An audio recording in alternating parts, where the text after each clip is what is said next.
एक घना और शांत जंगल था जहां सभी जानवर एक शेर को अपना राजा मानते थे। उसकी दहाड़ से पूरा जंगल कांप उठता था। शेर के साथ रहते थे उसके दो खास साथी, एक चालाक सियार और एक ताकतवर तेंदुआ।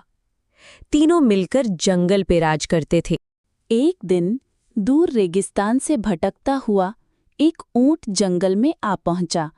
वो थका हुआ था, पर उसकी आंखों में जिज्ञासा थी। शेर और उसके साथी ऊंट को देखकर चौंके, लेकिन ऊंट डरने के बजाय शांत खड़ा रहा।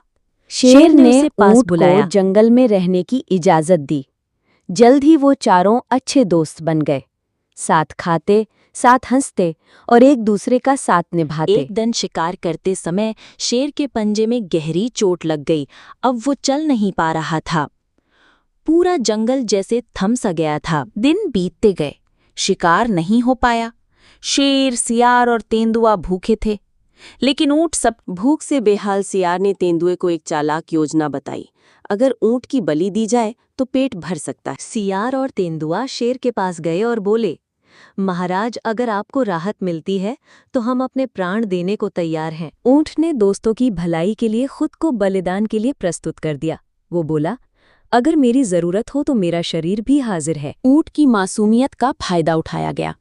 शेर चुप रहा और सियार व तेंदुआ उसे चारों तरफ से घेरने लगे।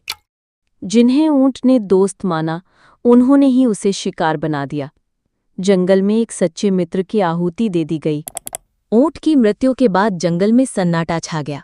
दोस्ती के नाम पर जो छल हुआ था, उसकी गूंज हर दिशा में सुनाई दे रही थी। शेर एक चट्टान पर अकेला बैठा था। उसकी आंखें झुकी हुई थीं। शायद पहली बार वो अपने निर्णय पर पछता रहा था। अन्य जानवर आपस में फुसफुसा रहे थे। जिसने दिल से मदद की, उसी को मिटा दिया गया। शेर की आंखों में ऊंट की मुस्कान घूम रही थी। उसकी निस्वार्थ सेवा, उसकी दोस्ती, सब कुछ अब एक दर्दनाक याद बन चुका था। अब सियार और तेंदुआ भी शेर से दूर दूर रहने लगे। न कोई मुस्कान थी, न बात, जैसे जंगल की रूह ही बदल गई। शेर अब अकेले जंगल में भटकता था। ऊंट की निस्वार्थ मित्रता और अपना फैसला, दोनों उसे भीतर तक तोड़ रहे थे। समय बीता, एक नई सुबह आई। पक्षियों की चहचहाहट लौट आई, लेकिन शेर की आंखों में अब घमंड नहीं, पछतावा था। इस कहानी से हमें सीख मिलती है कि सच्चे मित्रों की कद्र करनी चाहिए और स्वार्थी साथियों से सदा सावधान रहना चाहिए। अगर आपको ये कहानी पसंद आई तो एक लाइक जरूर भेजिए।